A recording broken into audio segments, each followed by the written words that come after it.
Emoções que adoecem, a dor invisível que o corpo não explica. Algumas dores não deixam marcas visíveis, elas não sangram, não aparecem em exames, mas moram no silêncio dos dias, no aperto no peito que não passa, na insônia que chega sem motivo, na tristeza que não se explica.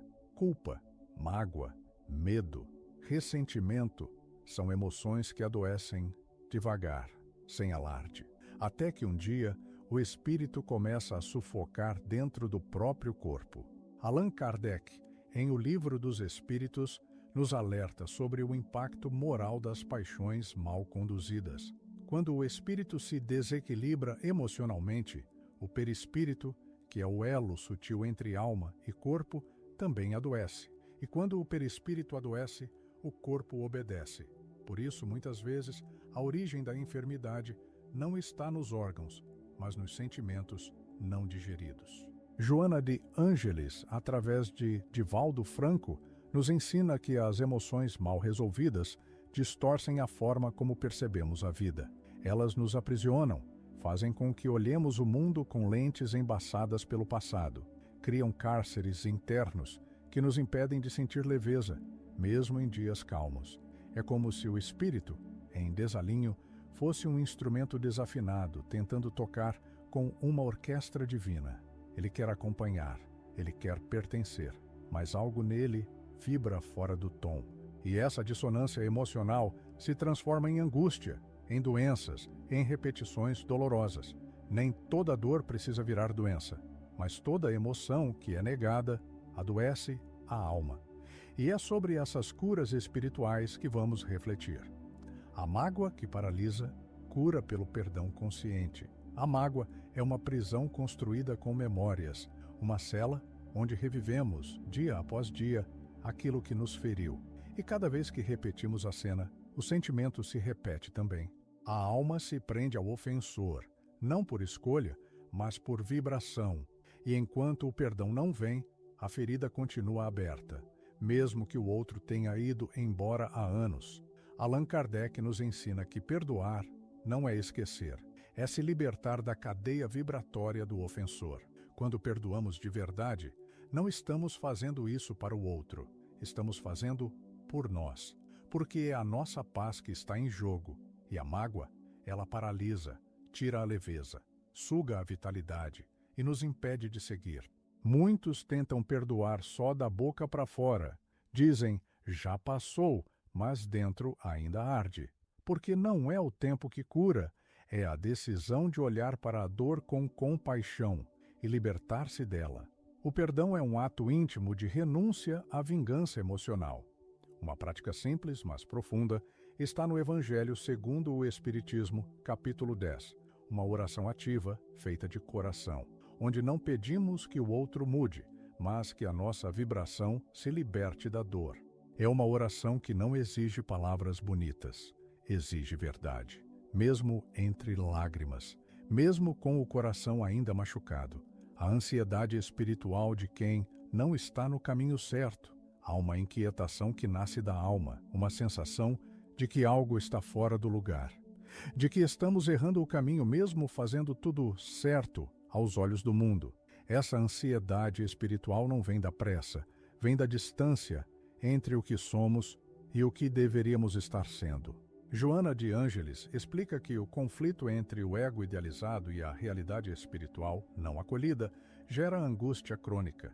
Quando queremos ser perfeitos, iluminados, coerentes demais, sem acolher nossas imperfeições com amor, caímos num abismo interior. Tentamos parecer despertos, mas por dentro ainda estamos confusos. Existe um mito perigoso de que o despertar é súbito, como se um dia acordássemos completamente conscientes, leves, em paz. Mas evolução espiritual é processo, não salto. É feito de tropeços, recaídas, escolhas que se repetem, até que um dia começamos a fazer diferente.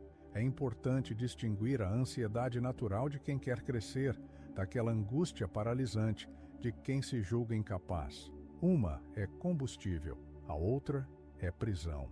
A alma ansiosa precisa de acolhimento, não de julgamento. Precisa de direção, não de pressa. A culpa persistente sintoma de um auto-julgamento sem doutrina. A culpa é como uma sombra que não se desgruda. Mesmo nos dias bons, ela aparece de repente. Lembra o que foi dito, o que foi feito, o que não se pode mais mudar, e corrói. Mas a culpa, quando não encontra a doutrina, vira veneno. Ela intoxica o corpo, adoece o pensamento e nos convence de que não merecemos ser felizes. Muitos confundem arrependimento com autoflagelo. Acham que quanto mais sofrerem, mais estarão reparando o que fizeram. Mas Kardec nos orienta com clareza. O arrependimento verdadeiro deve conduzir à reparação e não à estagnação. Há espíritos que, mesmo depois do desencarne, recusam novas encarnações, não por orgulho, mas por medo. Medo de cair de novo, medo de errar, medo de não conseguir. E assim permanecem presos à própria culpa, como se fosse uma punição eterna. Mas o erro só se torna prisão quando o espírito se esquece de que é perfectível, de que ainda pode amar, ainda pode refazer, ainda pode reparar. Mesmo com cicatrizes, ainda há caminho. E o perdão de Deus não é o fim, é o começo da reconstrução. A tristeza crônica como sintoma de desconexão com o propósito encarnatório. Às vezes a tristeza vem sem causa. Não há perda recente, não há trauma, mas o vazio está lá, um cansaço que não passa, uma falta de sentido que atravessa os dias. E isso pode ser sinal de que o espírito se afastou da razão pela qual reencarnou. Quando esquecemos nossa missão pessoal, a alma sente.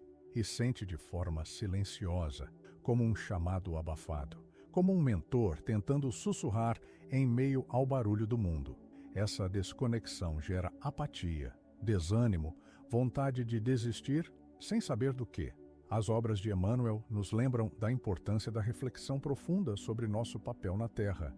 A reconexão com o propósito não vem com grandes revelações, vem no silêncio, no parar, no escutar, no se perguntar o que a vida está me pedindo agora. Uma meditação simples, feita com sinceridade, pode abrir essa escuta. Não é sobre pensar, é sobre sentir, deixar que a alma fale, que mostre o que dói, o que falta, o que espera. Às vezes uma resposta surge, outras vezes só vem paz. E paz já é um sinal de reconexão, metáfora espiritual, emoções como águas represadas. As emoções que não fluem apodrecem, tornam-se pântanos internos, ambientes sombrios onde se acumulam pensamentos repetitivos, ressentimentos antigos, culpas silenciosas.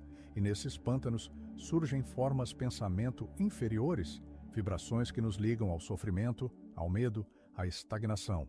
Para curar é preciso circular, sentir, compreender, transmutar, deixar que a emoção siga seu curso, chorar, falar, rezar, trabalhar para o bem, porque emoção represada é como água parada, atrai mosquitos.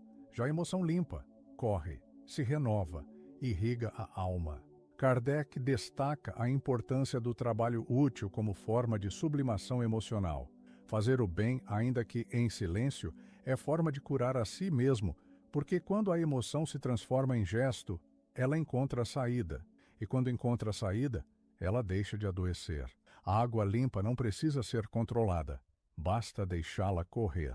A emoção curada é como essa água, flui para o bem, toca outras almas, leva luz onde antes havia sombra e, sem esforço, transforma o ambiente à sua volta. Conclusão: emoções curadas, espírito liberto, o recomeço possível. Allan Kardec afirma que o espírito evolui quando reconhece suas sombras, mas sem negar a luz que pode vir a ser. A cura não exige perfeição, exige sinceridade, exige disposição de olhar para dentro e seguir caminhando mesmo com os pés feridos. Joana de Ângeles nos recorda que a cura emocional é, na verdade, espiritual, porque ela devolve o ser à harmonia consigo mesmo. E essa harmonia é o primeiro passo para qualquer transformação verdadeira. As emoções adoecem quando são ignoradas, curam quando são acolhidas e transformam quando se tornam ponte para o amor, porque sentir é parte da jornada. Mas estagnar no sentir é se perder do caminho. Curar-se espiritualmente não é apagar dores, é fazer delas o chão por onde se caminha com mais humildade, mais empatia, mais fé. Porque toda dor enfrentada com amor se transforma em luz. E talvez hoje essa luz já esteja nascendo em você.